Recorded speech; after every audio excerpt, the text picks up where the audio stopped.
تو الحمدللہ تعالی اللہ کے فضل اس کی توفیق سے میں اس پر اہم گفتگو کروں گا۔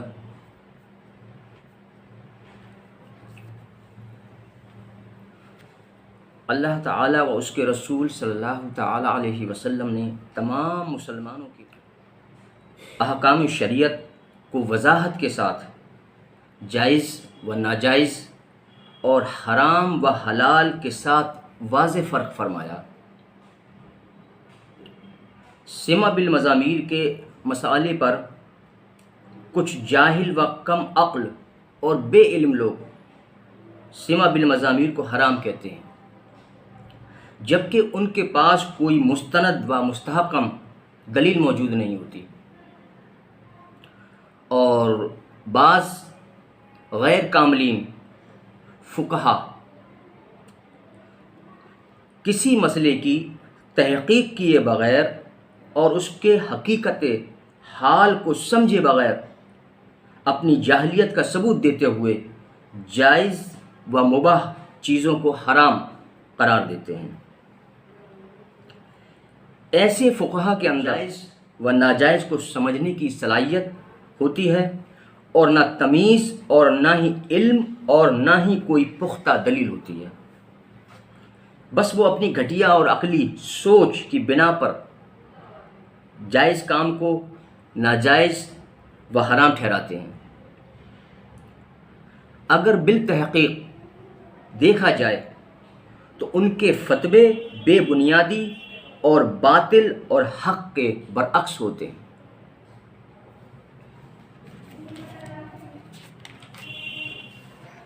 اور ایسے ملا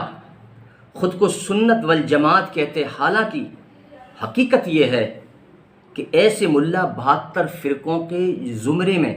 شامل ہیں، کیونکہ جو حلال چیز کو حرام کہے اس پر کفر کی حد لگ جاتی ہے۔ جیسا کہ ارشاد باری تعالیٰ ہے، اور وہ جھوٹ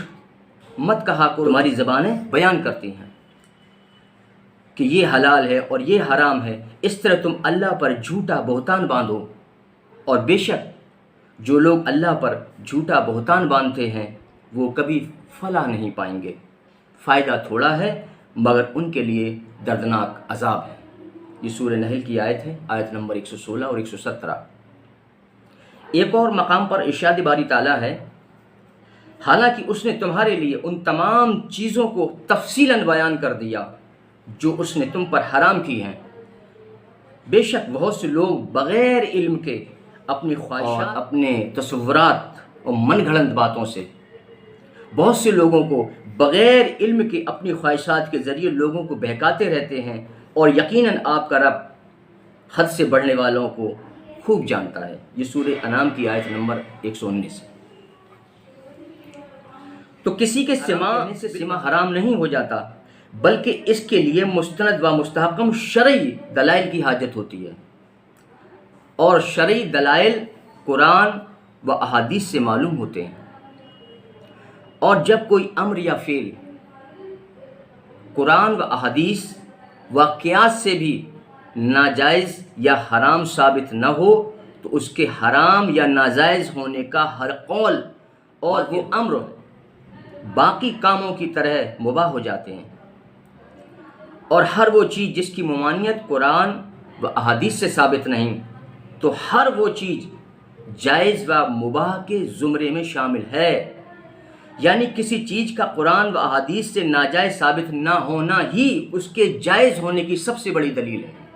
پہلی چیز، یعنی کوئی چیز جس کا ناجائز ہونا قرآن سے ثابت نہیں یا حدیث سے ثابت نہیں یا اس پر اجماع نہیں یا قیاس سے ثابت نہیں، تو اس کا ناجائز نہ ہونا ہی اس کے جائز ہونے کی سب سے بڑی دلیل ہے۔ اسی طرح سے جیسے اصول شریعہ جو ہوتے ہیں وہ 4 ہوتے ہیں، اصول شریعہ 4 ہیں،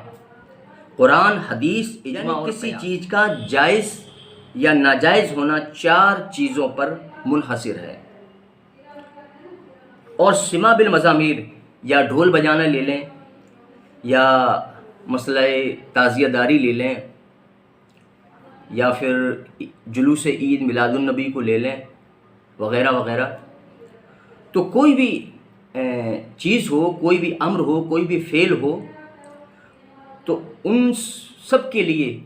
اس کا جائز ہونا یا ناجائز ہونا ان چار چیزوں پر کوئی اس کو کیسے ناجائز کہہ سکتا ہے کہ بھائی سماع بالمزامیر حرام ہے، ڈھول حرام ہے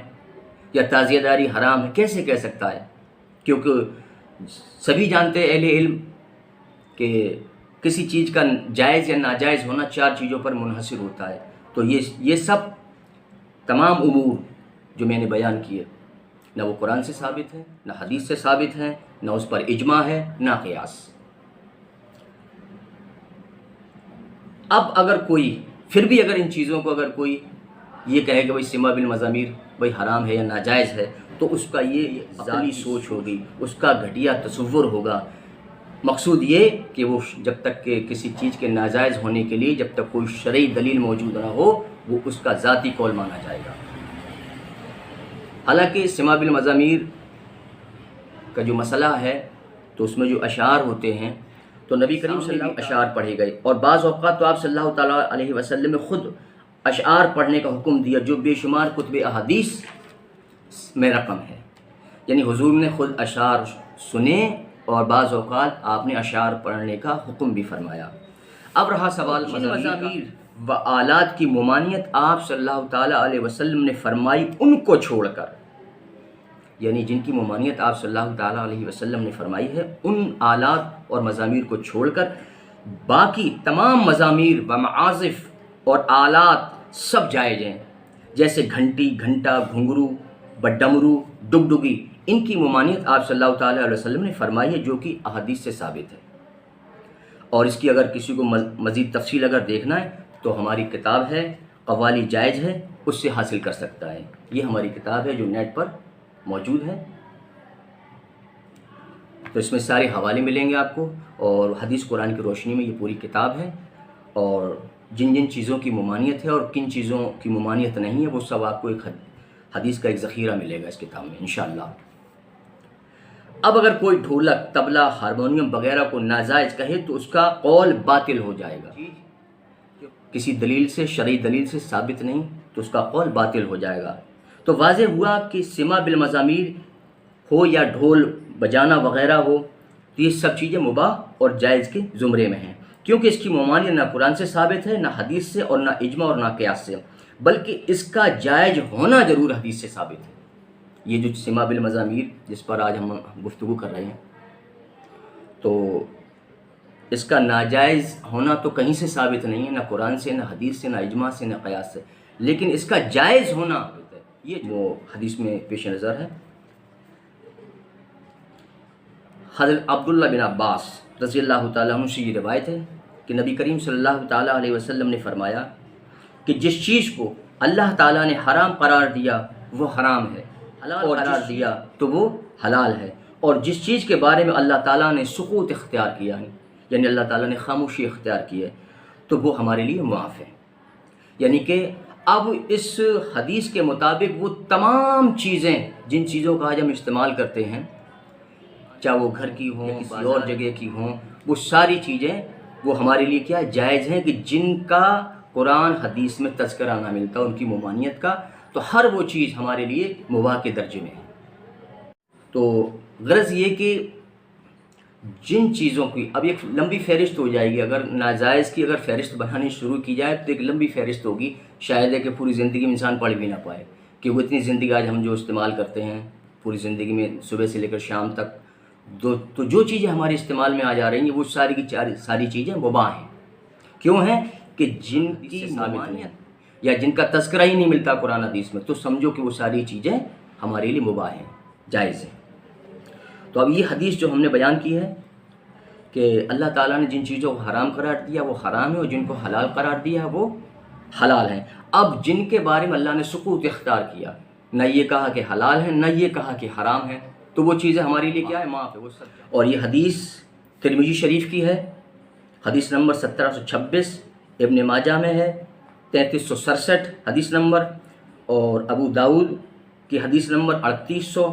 اور اس کو طبرانی نے معجم کبیر میں روایت کیا، حدیث نمبر 6124۔ اس کو بہقی نے سنن کبریٰ میں روایت کیا، حدیث نمبر 19699۔ اور اس کو حاکم نے المستدرک میں روایت کیا ہے، 7115 حدیث کا نمبر۔ اور دہلوی نے اس کو الفردوس میں روایت کیا ہے، حدیث نمبر 2800۔ یعنی اس میں 366 حدیثوں کا حوالہ ہے، یہ متفق علیہ حدیث ہے، اس پر کوئی اختلاف نہیں۔ بعض لوگ کم علمی کے سبب قرآن و حدیث کی غلط لوگوں کو گمراہ کرتے ہیں اور سما بالمزامیر کو ناجائز کہتے ہیں اور قرآنی آیات و احادیث سے استدلال کرتے ہیں، حالانکہ ان کے دلائل بالکل غلط و بے بنیاد اور لا علمی پر مبنی ہوتے ہیں۔ انشاءاللہ عز و جل سما بالمزامیر تمام اعتراضات کے جوابات پر مشتمل قرآن و احادیث کی روشنی میں انشاءاللہ ہم اگلے بیان میں وما علینا الا البلاغ المبین۔ والسلام علیکم ورحمۃ اللہ وبرکاتہ۔